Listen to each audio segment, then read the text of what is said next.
Welcome to Hard Talk. I'm Stephen Sacker. Early in his writing career, my guest today was pigeonholed as the enfant terrible of the British literary world. 4 decades on, Martin Amis remains one of the most successful and closely scrutinised novelists of his generation. Much of his fiction fizzes with dark energy. In Amis's world, greed, lust, addiction and ignorance loom large. And yet he insists he writes in a celebratory spirit. So what exactly is he celebrating?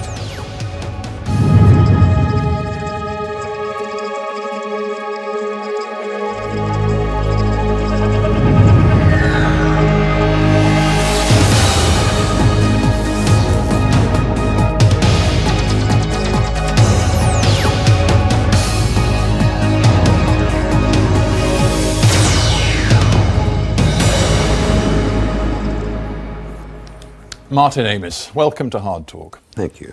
Your latest novel is called Lionel Asbo. It's a sort of satire on a State of England novel, but nobody could read it, I think, and conclude that you believe that England today is a healthy society.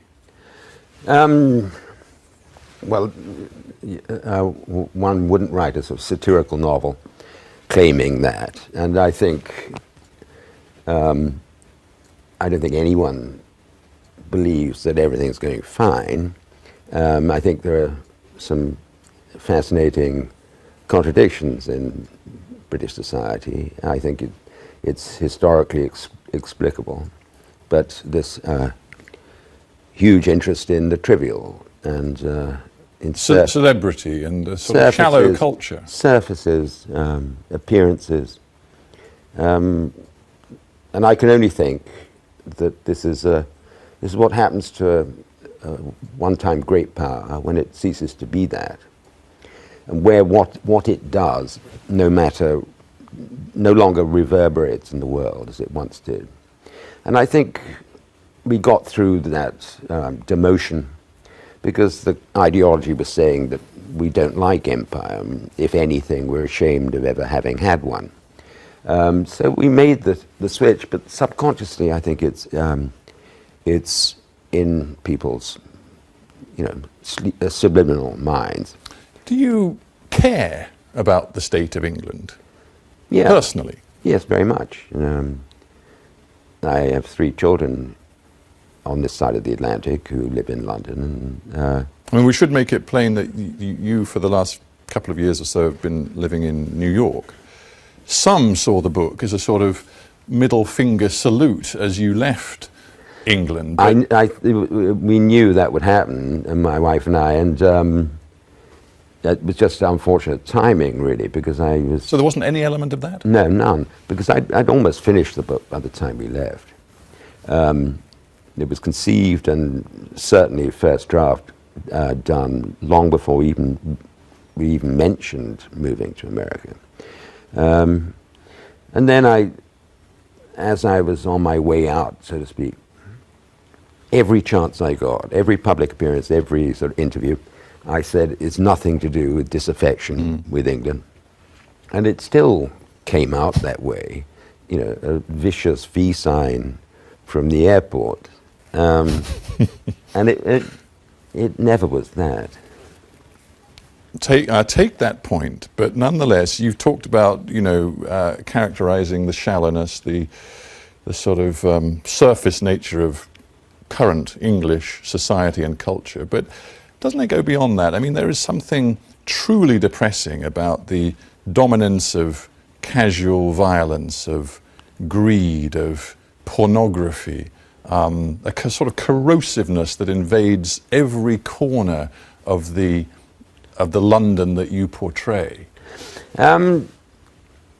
Yes, but it's written with affection, and in fact, I think that affection for what, though? For England, for the English. It's what I miss most in America is the Americans are just as tolerant and generous as I think most English people are, British people. By which I mean anyone who's chosen to enter into the spirit of life beyond our shores. but they don't have the wit.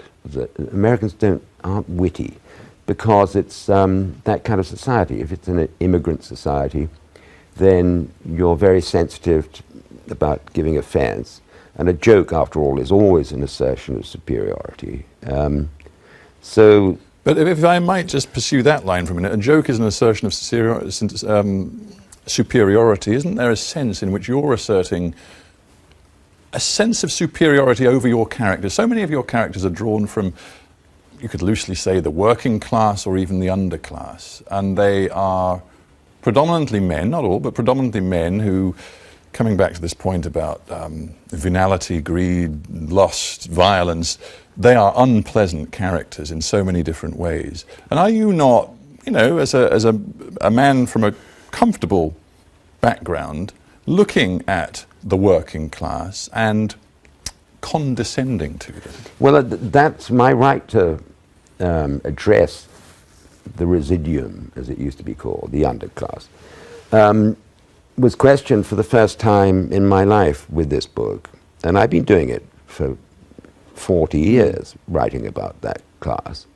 In fact, the absentees in my novels are the middle classes. I take the extremes at the top and at the bottom, and the middle class is well served by any number of novelists, but they don't interest me. But is the working class well served by you? Yeah, I should think so. I mean... but don't you laugh at them? Yes. But I also exhort them. Don't forget that the other main character in the book is an angelic creature who is... Des, you mean? Yes, Young superior to me morally and in decency and all the rest, and thirst for education. And writing a novel is sometimes very crude business. If Lionel has to be that bad, then Desmond has to be that good. And that's how novels are put together. Do you care how your novels are received anymore? I mean, you've written 13 of them. You've bust your guts to get these books out. Does it matter to you how they are received? Well, that's all you have, really. I mean, writers go on about reviews because it's all they have. They have letters from readers, but you are slightly dependent on that. Because they haven't been good, have they? No. They haven't been good for Lionel Asbo, and to be honest, they haven't been that great for a number of your later novels. No, that's not the case. The Pregnant Widow got good reviews, and House of Meetings, before that, got even better reviews. But I occupy this peculiar position in England. People think they can be... there's no limit to how offensive they can be when they write about me. Why do you think... I mean, I know what you mean, because I've looked at some reviews for some of the books, and I think probably you'd agree maybe the worst were for Yellow Dogs. Yeah. And some of those were so brutal, I was sitting there thinking, well, when Martin Amis read this, what must he have thought? I mean, particularly, from fellow novelists like Tibor Fischer, just so downright damning of you and the book. Yeah. Well, I think it's partly to do with my father. When I started out, it was not a disadvantage to be the son of a writer. If anything, it was an advantage. Then heredity, the whole question of heredity, swiveled, and it became a taint. Do you think so? Yes, I do. And I lack legitimacy for this reason, it seems, that the lingering notion is that I inherited a full set of writer's genes, and it hasn't been difficult for me, or I don't have the usual pains that all writers have. But there's sort of no upper limit to how offensive people are. And with Yellow Dog, it wasn't just reviews. Anyone who could hold a pen was queuing up. So it was a sort of... Paul Johnson wrote about it and said it was a sort of one of those little episodes of militant anti-intellectualism. How How thick-skinned do you think you are? Well, being the son of a writer helps, because I'd seen my father, get a battering every now and then. It makes you a bit more detached from the whole business. See, what strikes me is that you've always, sometimes in this chair I slip into sounding like a pop psychiatrist or something. I don't mean to do that, but you've always had a complicated relationship with the media, for example. I mean, you've been a journalist. You've spent a lot of your sort of spare time from novels actually writing journalism and travelling the world for newspapers. You've also sort of lived a pretty public life, and at times you've appeared to quite enjoy the limelight and being in the press and on TV. And yet at the same time, you seem to deeply resent a lot of the journalistic coverage of you. Well, I sometimes satirize the press in Yellow Dog and again in Lionel Asbo. And that is absolutely forbidden. Because, and they're right in a way, they think they made you. So you're being an ingrate if you complain about the press, because the literary novel was quite an obscure activity until about 1980. When the media just got so fat that it had to start including literary writers because they'd run out of rapists and boxers and ne'er-do-well royals and depressed comedians, reduced to writing about us. But it's a sort of Faustian bargain, isn't it? I mean, I just wonder whether you reflect now and you look at perhaps the decisions taken by other top writers around the world. I'm thinking people like J.M. Coetzee and maybe Don DeLillo and Thomas Pynchon and others who've very much kept their distance from the media and living any of their life in public. And they've just said, look, judge me on the novels and nothing else. And you've never done that. No, I haven't. I enjoy the interaction. And writing is tremendously solitary, and you have to have a huge appetite for solitude, and you have, in a way, have to be most alive when alone. But you get bored? No, you don't get bored, but it's just a change. It's a dramatic change from your average days and weeks. Let me ask you about freedom, because I'm very struck. You've written quite a lot about how important writing as an expression of freedom is to you. Writing is freedom, you said. It's why it's such an agony to contemplate the fates of writers who are trying to write in unfree societies.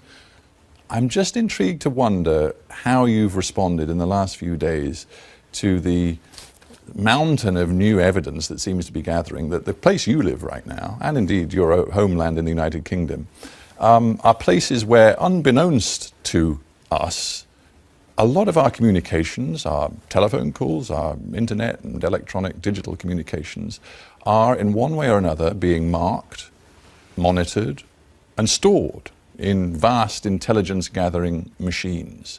Does that worry you? Yes, it does.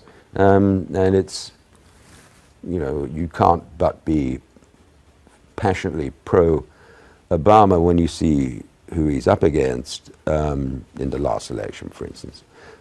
But he's perpetrated quite a few things semi on the sly that are much resented, and this is certainly one of them. And it'd be interesting to see if he has to backtrack now, or he's going to brazen it out.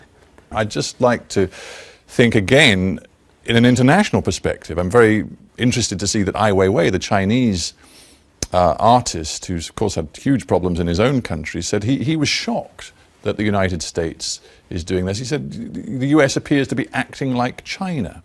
And again, with this thought about freedom and what America symbolizes and represents to those not living in America, I just wonder if this is changing things. Well, I don't see how it cannot how it can do otherwise.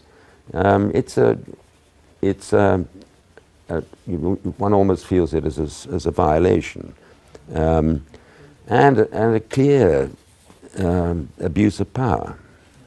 Now, another area which perhaps is linked to this, because no doubt one of the motivations for the new reach of the intelligence services in the last few years is the post 9/11 concern about the threat from Islamic militants, something you have written about and thought about and responded to. And indeed, not so very long ago, about 7 years ago, you responded in a very passionate way to revelations about a particular plot to blow up airliners.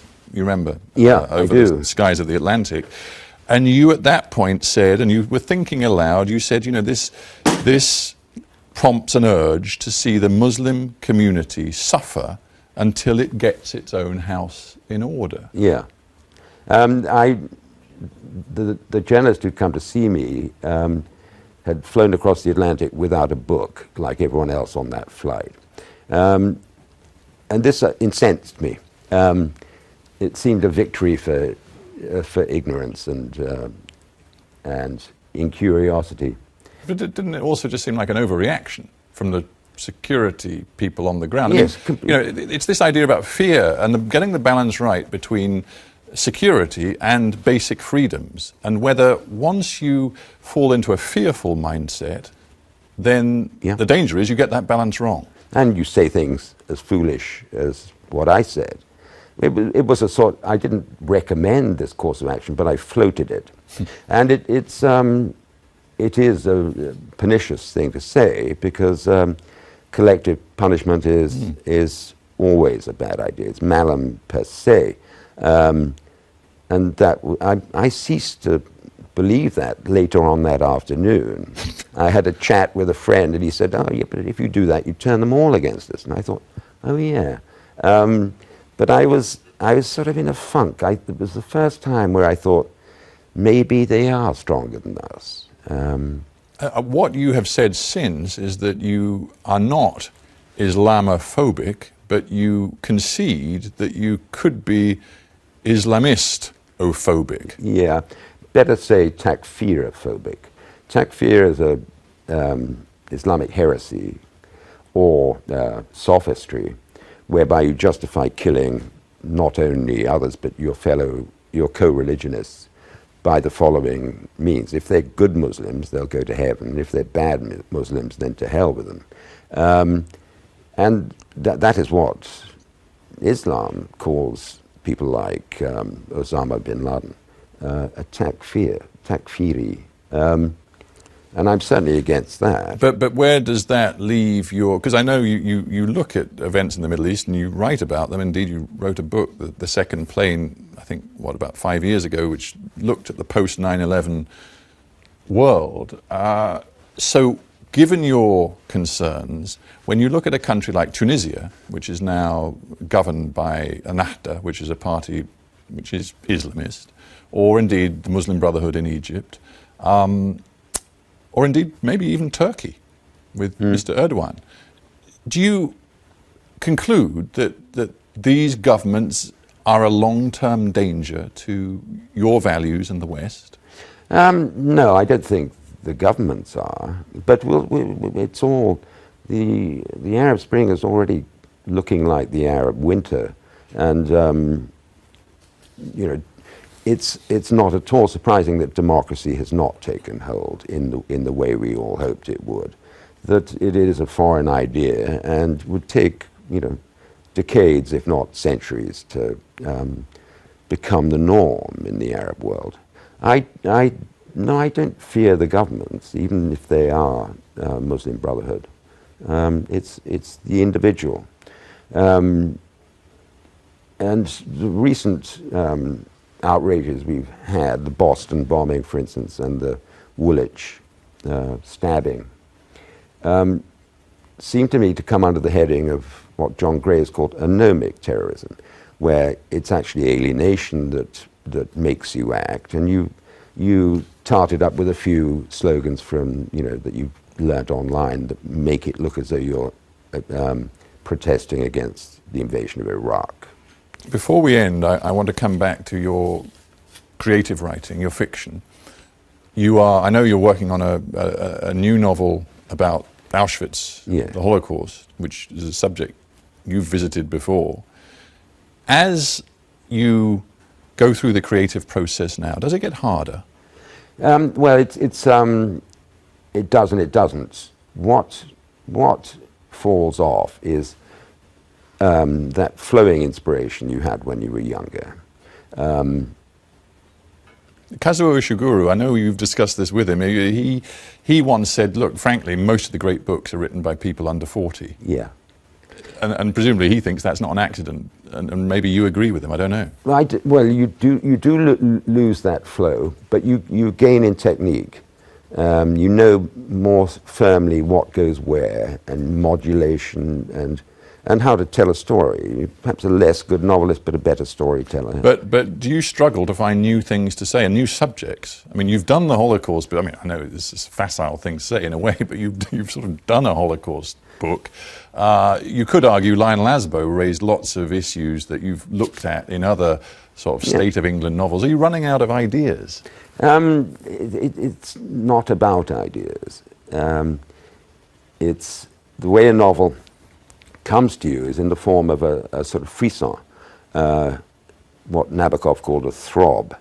The first throb of Lolita went through me when, and it's a very pleasant visitation. And what appeals to you about the idea or this donné is that you can write a novel about it, and then the novel mysteriously accumulates and seems to pre-exist, and you just have to gather it up. So when you said not so long ago, I've gotten myself into a paranoid funk about how the talent dies before the body, that you're looking ahead a bit. I am. No, writers die twice to make up for the otherwise very pleasant life of dreaming up, of using your imagination. But this didn't come up before. Dickens died at 59, Shakespeare at 57, Jane Austen at 43, and as for the Bronte, the younger sisters, 30. But now Herman Wouk is 97 and completing a novel.